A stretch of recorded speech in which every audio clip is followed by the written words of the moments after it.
Hello बच्चों, आप सभी का एक बार फिर से स्वागत है एसपी कोचिंग इंस्टीट्यूट के इस बेहतरीन चैनल पर। उम्मीद है पिछली वाली क्लास आपको अच्छी तरह से समझ में आई होगी और काफ़ी टाइम बाद आज ये चौथा या पांचवा दिन होगा जो मैं क्लास लेने जा रहा हूँ। एक्चुअली इस बोर्ड में थोड़ा सा प्रॉब्लम आ गई थी, इसी वजह से आप लोगों से मुलाकात में नहीं कर पाया, लेकिन फिर हाजिर हूँ आपके सामने एक बार फिर से अपने नए रोगों को लेकर के मतलब ये है कि आपको रोग ग्रसित करने के लिए नहीं, उन रोगों से बचाने के लिए। तो मैंने कहा था अगली वाली क्लास जब हम पढ़ेंगे तो सबसे पहले हम जीवाणुओं के रोगों का अध्ययन करेंगे। आज हम जीवाणुओं के उन रोगों में से सबसे पहले हम टाइफाइड और उसके बाद हम निमोनिया का अध्ययन करेंगे। याद रखें कि इन रोगों के जितने भी चीज़ें मैं बता दूंगा, जो चीज़ें मैं बताऊंगा उन चीज़ों को आप बहुत अच्छी तरह से याद रखें। भाई किसी रोग के बारे में अगर आप अध्ययन कर रहे हैं ना और एग्जाम की दृष्टि से जब वो पूछा जाएगा तो उसमें सबसे खास बात क्या रहेगी कि वो कारक क्या होगा।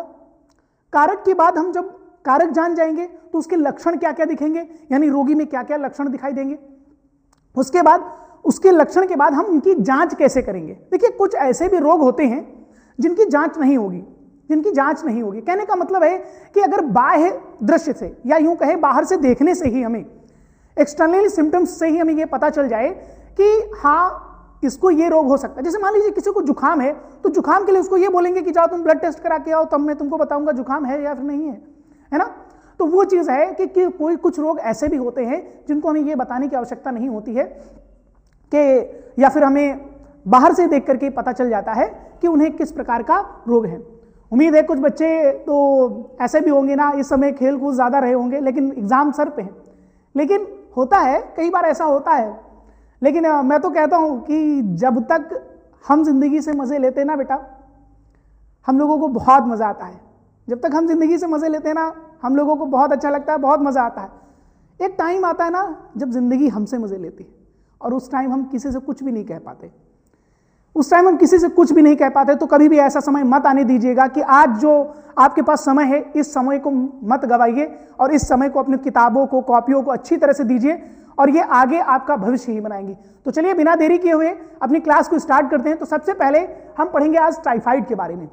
टाइफाइड जो होता है तो इसके बारे में वैसे आप देखते होंगे कई बार या यूं कहें कई सालों से चला आ रहा होगा और ये हर बार आपको देखने को मिल रहा है। चला आने का मतलब ये है कि आपके जीवन में जब से आप सुन रहे होंगे कि हाँ किसी को टाइफाइड हो गया, इनको हो गया या उनको हो गया, तो ऐसे करके आप सुने ही होंगे। तो यहां पर सबसे पहले हम जानेंगे टाइफाइड अन्य किस नाम से जाना जाता है, कि टाइफाइड को अन्य किन नामों से जाना जाता है। याद रखें इसको आंतरिक ज्वर भी कहते हैं। नंबर 1 पर पहले अपने पेन को थोड़ा सा मैं सेट कर लेता हूं, है ना, फिर आगे बढ़ते हैं। सरफरोशी की तमन्ना अब हमारे दिल में है, देखना है जोर कितना बाजुए कातिल में है।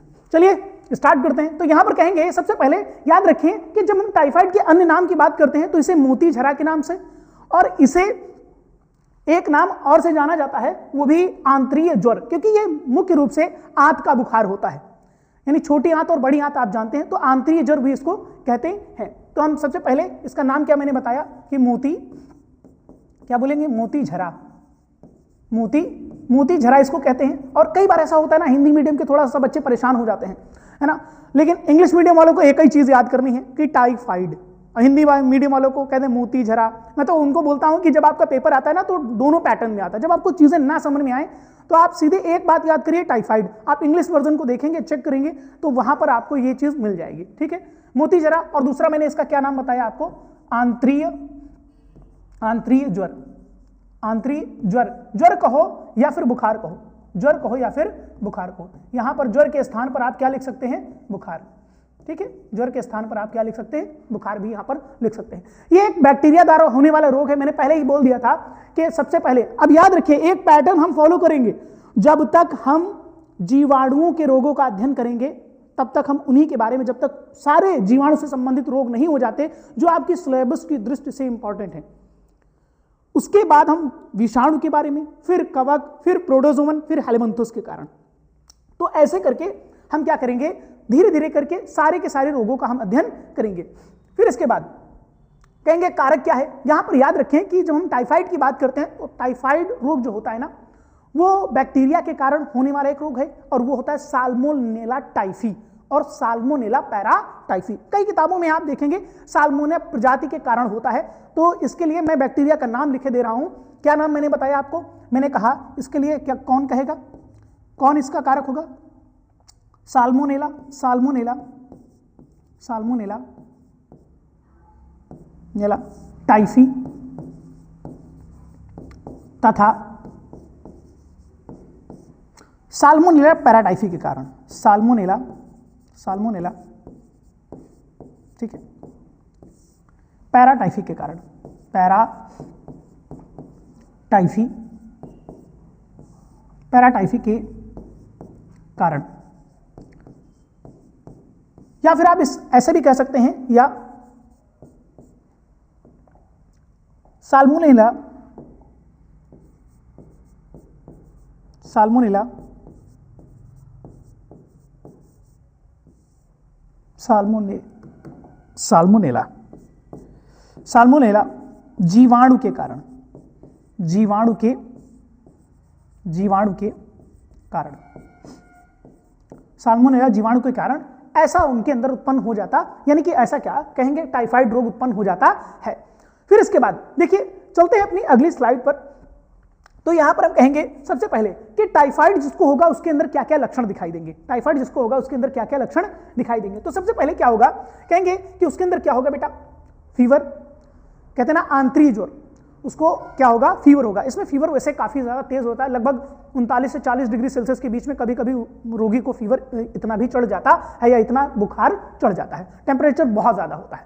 ठीक है, याद रखें कि जब हम टेम्परेचर की बात करते हैं ना, कि फीवर में कभी कभी ऐसा होता है, आप जानते हैं, खास बात है, ध्यान से सुनिएगा, कि फीवर में जब होता है किसी को फीवर, तो जब बहुत ज्यादा ज्वर होता है या कहें बहुत ज्यादा फीवर होता है किसी को, तो क्या होता है, डॉक्टर क्या बोलते हैं कि इसके सिर पे पट्टी करो जाके, सिर पे पट्टी करने का। अब जैसे हाथ भी तो गर्म है, पैर भी तो गर्म होते हैं, लेकिन हाथ और पैरों को कह दिया जाता है पोंछ दीजिए, या फिर नहीं भी करने के लिए बोलते हैं डॉक्टर, लेकिन ये कहते हैं कि पट्टी रख करके, ठंडे पानी की पट्टी रख करके इसको उतारिए बुखार को, याद रखें।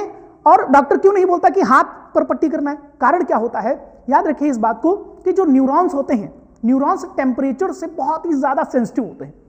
मतलब अगर टेम्परेचर बढ़ा तो न्यूरॉन जो होंगे वो डैमेज हो जाएंगे, न्यूरॉन क्या हो जाएंगे, डैमेज हो जाएंगे, यानी तंत्रिका कोशिकाएं जो होती है ना वो क्या हो जाएंगी, क्षतिग्रस्त हो जाएंगी। ऐसी अवस्था में क्या कहा जाता है, सबसे पहले कहते हैं ना दिमाग की बुखार जो होता है ना वो कभी कभी डेथ का कारण भी बन जाता है। तो इसीलिए कि वो न्यूरॉन को हानि ना पहुंचा पाए या तंत्रिका कोशिकाओं को हानि ना पहुंचा पाए, इसीलिए वहां पर कहा जाता है कि पट्टी रख करके इसके फीवर को क्या करिए, जाकर के उतारिए जाकर के, क्योंकि एक बार अगर न्यूरॉन डैमेज हो गए तो वो दोबारा रिपेयर नहीं होते हैं। क्योंकि अगर आपने सेल डिवीजन पढ़ा होगा तो, या फिर नहीं भी पढ़ा होगा तभी भी उसमें स्टेजेस को जान लीजिए। एक होती है G0 फेज, तो वहां पर जब होता है ना तो G0 फेज में चले जाते हैं, ठीक है, तो ये दोबारा अपने आप को रिपेयर नहीं कर सकते, ठीक है, जो ब्रेन के, स्पेशली जो ब्रेन के होते हैं, ठीक है। तो कई बार ऐसा भी होता है ना, आपने जब ब्रेन वगैरह के बारे में पढ़ेंगे जाकर के, तो ये आगे चल करके जब मेडिकल वगैरह में पढ़ेंगे या फिर क्लास 11 में अगर आप पढ़ के आए होंगे, थोड़ा अच्छे, मतलब 11 में उतनी अच्छी तरह से इंसान नहीं पढ़ता है या बच्चा नहीं पढ़ता है, तो अगर वहां पर आपने अच्छी तरह से पढ़ा होगा तो क्या होता है ना कि जो ब्रेन का जो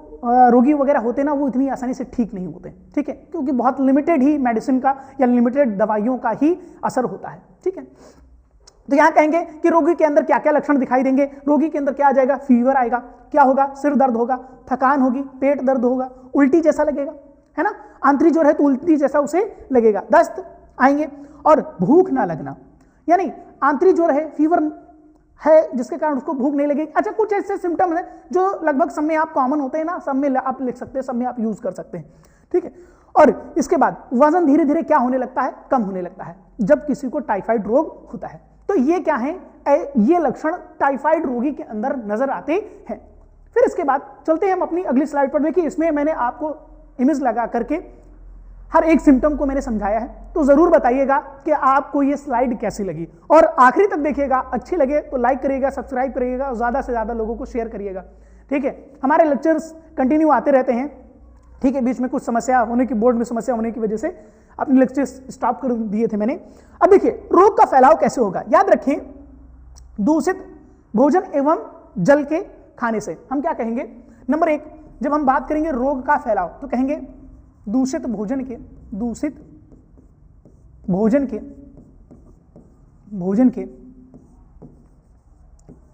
खाने से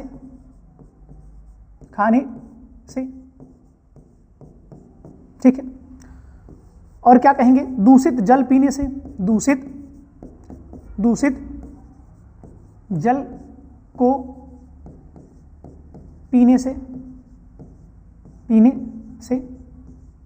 ठीक है। नंबर 3 हम कहेंगे कि साफ सफाई का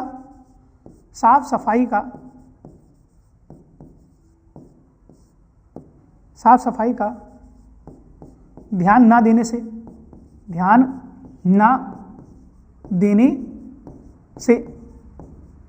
ठीक है।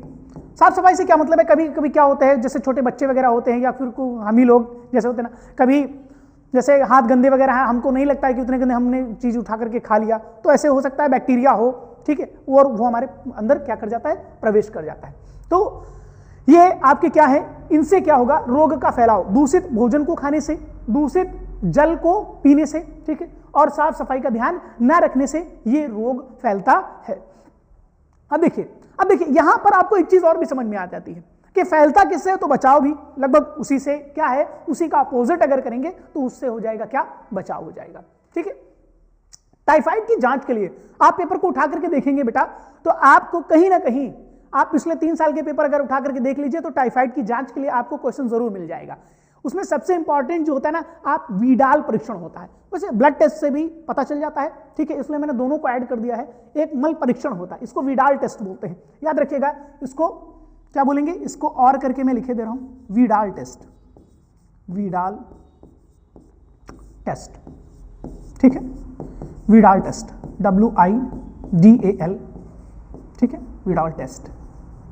इसको भी याद रखेंगे, ये कई बार पूछा भी जा चुका है आपका, ठीक है, कि हाँ टाइफाइड का परीक्षण किस जांच द्वारा किया जाता है, तो वो वीडाल टेस्ट द्वारा क्या किया जाता है, टाइफाइड की जांच की जाती है। आपको इधर, आपको ये भी स्लाइड उम्मीद है आपको पसंद आ रही होगी, ठीक है।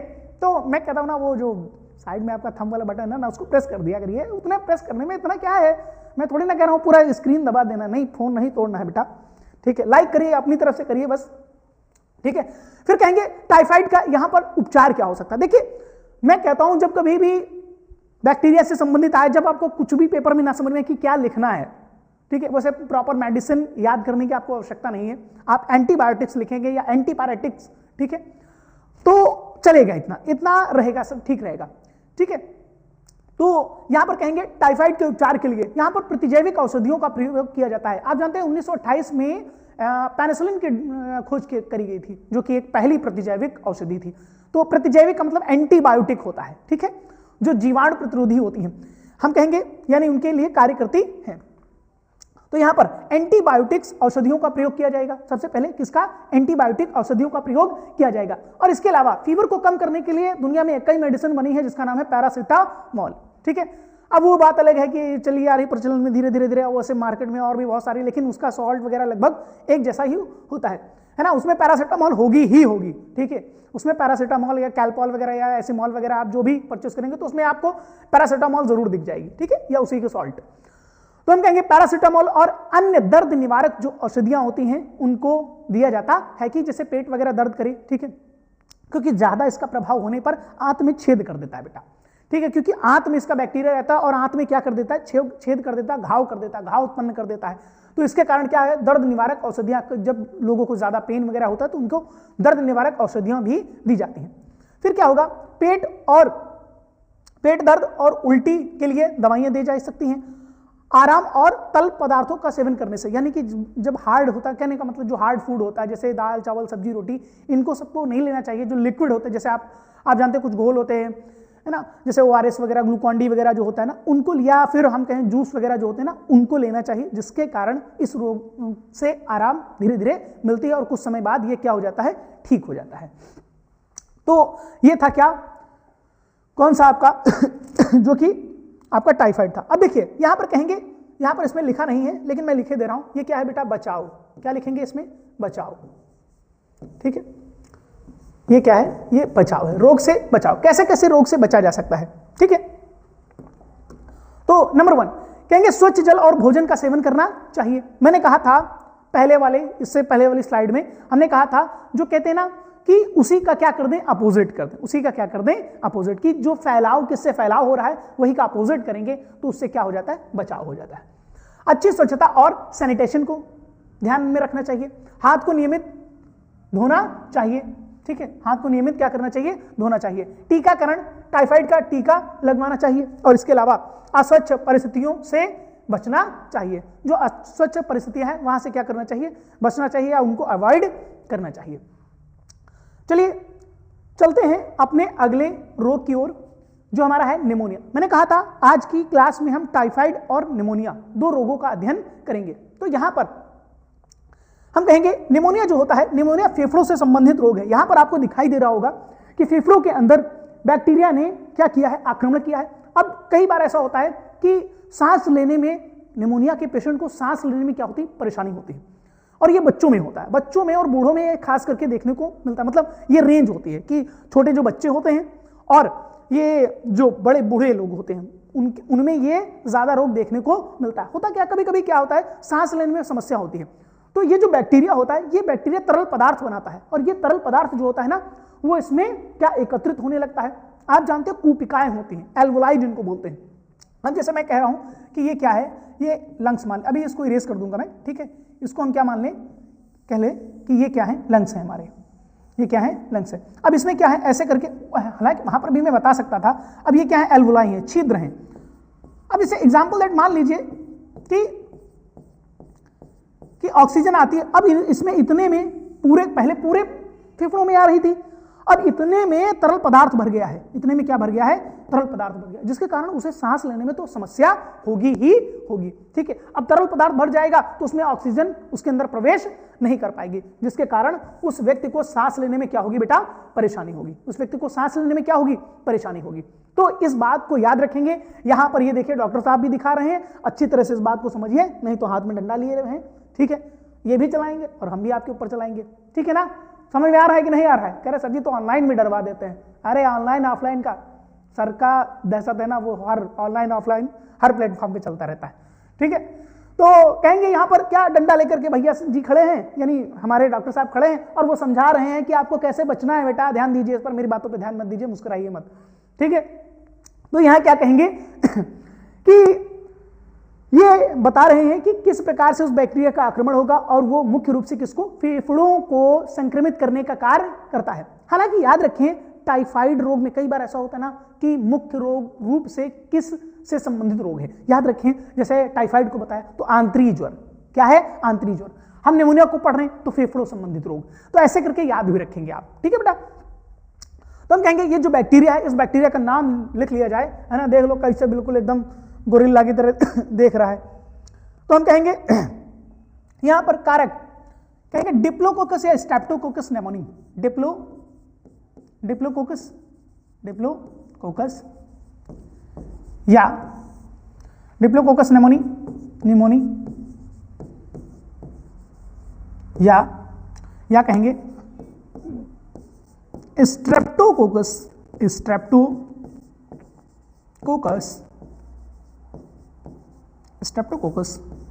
निमोनी कहेंगे। डिप्लोकोकस या स्ट्रेप्टोकोकस निमोनी के कारण या इस बैक्टीरिया के कारण ही क्या होता है, निमोनिया रोग होता है। अच्छा याद होगा हमने कहीं और भी प्रयोग किया था, क्या आपको याद है जब मैंने आपको वंशागति का आणविक आधार पढ़ाया था, और उस वंशागति के आणविक आधार में जो हमने पढ़ा था तो वहां पर हमने पढ़ा था ग्रिफिथ का प्रयोग, वहां पर हमने क्या पढ़ा था, ग्रिफिथ का प्रयोग। जी हां, अब आपको याद आ रहा होगा कि हमने इसको कहीं ना कहीं पढ़ रखा है, ठीक है। डिप्लोकोकस और स्ट्रेप्टोकोकस, याद रखिएगा इस बात को, वहां पर भी और यहां पर भी। तो ये दोनों क्या करते हैं, निमोनिया नामक रोग उत्पन्न करने का कार्य करते हैं। ये क्या करते हैं, निमोनिया नामक रोग उत्पन्न करने का कार्य करते हैं। फिर इसके बाद चलते हैं अपनी अगली स्लाइड पर। अब देखिए अगली स्लाइड क्या कह रही है, कह रही निमोनिया के लक्षण। अगर किसी व्यक्ति में निमोनिया होगा तो उसके अंदर क्या क्या लक्षण, पहली बात फीवर तो आएगा ही आएगा, है ना। तो हम कहेंगे सांस लेने में समस्या होगी, सांस लेने में समस्या यानी नाक भी बहती है, खांसी भी आती है, ठीक है, बच्चों में ये ज़्यादा रोग होता है और मरने का कारण भी ये छोटे बच्चों में, इसलिए छोटे जो बच्चे होते हैं ना उनको बहुत बहुत ध्यान देना पड़ता है, बहुत केयर करनी पड़ती है, तब जाकर के है ना उनको वो सुरक्षा मिल पाती है। ठीक है, ऐसे रोगों से। तो कहेंगे खांसी, निमोनिया का सबसे आम लक्षण क्या है? खांसी आना, जो अक्सर बलगम के साथ आती है। खांसी जब आएगी, जैसे बड़े बूढ़े लोग होते हैं ना तो उनमें खांसी जब आती है ना तो निमोनिया के तो बलगम के साथ खांसी आती है। ठीक है, निमोनिया वाली खांसी। तो हम कहेंगे फिर इसके बाद सीने में दर्द, निमोनिया के कारण सीने में दर्द और जलन भी हो सकती है। ठीक है, कहने का मतलब भाई लंग्स में इंफेक्शन है ना, बैक्टीरिया का आक्रमण हो रहा है तो उसमें जलन जैसी महसूस हो सकती है और दर्द भी हो सकती है। बुखार, निमोनिया के कारण क्या होगा? बुखार और ठंड यानी कपकपी भी लगेगी, ठंड भी लगेगी। फिर इसके बाद सांस लेने में कठिनाई, निमोनिया के कारण सांस लेने में भी क्या अभी बताया था कि कठिनाई होती है और तेजी से सांस लेना हो सकता है। मतलब जैसे मान लीजिए पानी भरा हुआ है तो ऑक्सीजन की तो रिक्वायरमेंट बॉडी को है ही ना, तो उतनी तो जरूरत ही है। तो आदमी ऐसे करके सांस लेता है तो वो से सरसराहट की, रात में सोने के समय सरसराहट की भी आवाज आती है। ठीक है, ये सिम्टम्स होते हैं। ये क्या है? सिम्टम्स हैं। कहेंगे थकान, निमोनिया के कारण थकान और कमजोरी भी हो सकती है। धीरे धीरे मतलब थोड़ी दूर चलते हैं और सांस फूलने लगती है। सांस क्या होने लगती है? फूलने लगती है। भाई कार्य कर रहे हैं तो भाई ऑक्सीजन पे तो प्रयोग की करेंगे ना कोशिकाएं, करेंगे कि नहीं करेंगे? तो हम कहेंगे निमोनिया के निदान के लिए यानी कि क्या क्या होगा, या फिर हम कहेंगे इसके पैथोलॉजी के लिए, जांच के लिए भी कह सकते हैं ना, जांच, क्या कहेंगे? जांच के लिए क्या क्या हो सकता है। तो हम कहेंगे शारीरिक परीक्षण। कई बार हमने जो आपको बताया ना सिम्टम्स बाहर से भी देख करके हम ये अंदाजा लगा सकते हैं कि इस बच्चे को निमोनिया हो सकता है। मतलब सरसराहट की आवाज वो हम सुन सकते हैं, देख सकते हैं, नाक बह रही है, खांसी भी आ रही है। ठीक है, तो ये लक्षणों को, और फीवर भी है और उसे ठंड भी लग रही है, तो ऐसे लक्षणों को हम देख करके हम ये कह सकते हैं कि हाँ उसे निमोनिया रोग होगा। उसे क्या होगा? निमोनिया रोग होगा। तो कहेंगे निमोनिया का निदान शारीरिक परीक्षण के माध्यम से भी किया जा सकता है। फिर इसके बाद एक्सरे, निमोनिया का निदान करने के लिए एक्सरे के माध्यम से किया जाता है। फिर इसके बाद परीक्षण, रक्त परीक्षण द्वारा भी क्या किया जाता है? इसका निदान किया जाता है या इसकी जांच की जाती है। फिर इसके बाद हम कहेंगे निमोनिया का उपचार। निमोनिया का उपचार का मतलब यानी कि यहां पर भी एंटीबायोटिक्स जैसे कि एजिथ्रोमाइसिन, एमॉक्सिलिन, ठीक है, सिप्रोफ्लॉक्सिन, लेवोफ्लॉक्सिन, ठीक है, और इसके बाद सेफोटॉक्सिन। ठीक है, ये जो औषधियां हैं ना ये प्रयोग की जाती है, ये प्रयोग की जाती है। याद रखिए सिप्रोफ्लॉक्सिन जो होती है ना ये वहां पर भी टाइफाइड में भी इसका प्रयोग किया जाता है। बाकी अन्य भी, ऐसा नहीं है कि अन्य नहीं प्रयोग की जाती हैं, अन्य भी औषधियां प्रयोग की जाती हैं। जो मैंने आपको रोग पढ़ाया, इन रोगों में ये बात ध्यान रखिएगा कि जो मैंने आपको चीजें बताई जैसे कि कारण, ठीक है, कि कारक कौन सा होता है, किसके कारण उत्पन्न होती है, कौन सा बैक्टीरिया, जैसे आपको टाइफाइड, साल्मोनेला टाइफी और साल्मोनेला पैराटाइफी। फिर उसके बाद निमोनिया के भी बताया, डिप्लोकोकस और स्ट्रेप्टोकोकस निमोनिया के बारे में बताया मैंने कि वो क्या करते हैं, इस रोग को उत्पन्न करने का कार्य करते हैं। उसी तरह से इनको भी आप याद रखेंगे। स्लाइड को फिर से एक बार कहूंगा कि एक बार बताइएगा जरूर, कमेंट बॉक्स में लिखिएगा जरूर कि आपको स्लाइड कैसे लगी। ठीक है, तो चलते हैं अपनी अगली स्लाइड की ओर। जी हाँ बिल्कुल, आज के लेक्चर के लिए मेरी तरफ से तो थैंक यू है, और हमारे चैनल को लाइक करें, सब्सक्राइब करें और ज्यादा से ज्यादा लोगों को क्या करें, शेयर करें। ज्ञान जितना ही बढ़ाएंगे आगे की ओर एक ना एक दिन आपके पास वापस आएगा। और आज की क्लास में हम इतना ही रखेंगे, और मैं हमेशा कहता हूं लगे रहिए, जुटे रहिए और करते रहिए अपने कार्य को निरंतर, बिना थके और बिना हारे हुए। ठीक है, हारना नहीं है, जीत करके वापस आना है, और जो मैंने आपको पढ़ाया ना उसको वहां पर लिख करके आना है। तो थैंक यू क्लास, आज के लिए इतना ही। Thank you so much.